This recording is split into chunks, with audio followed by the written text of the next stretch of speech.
Istria, Croatia. Istria is indeed a feast with the eyes. Its streams flow to the sea through deep valleys and gullies which bring to mind the ancient local myths about giants. Rolling hills overlook the fields and valleys with little towns perched on the peaks, recalling some old paintings. The view is splendid.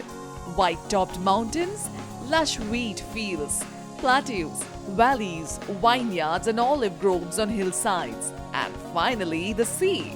As you get to know Istria, you will notice more and more enchanting details.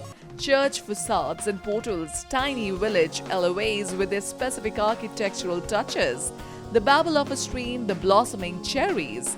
Everything is warm-hearted and friendly here. Nature, towns and people.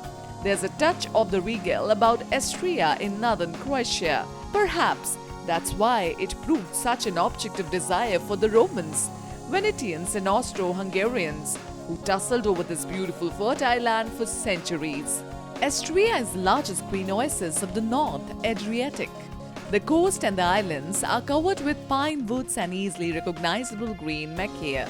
The main specimens of macaea are hom, oak and strawberry trees. 35% of Istria is covered with forest. Today the peninsula is yours to claim, with expanding European flight connections making it ever easier to reach.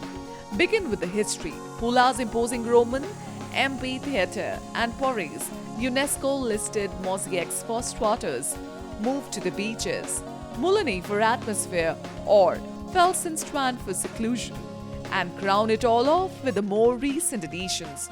Cormet cycle tours during spring, music festivals in summer and truffle hunting excursions come autumn.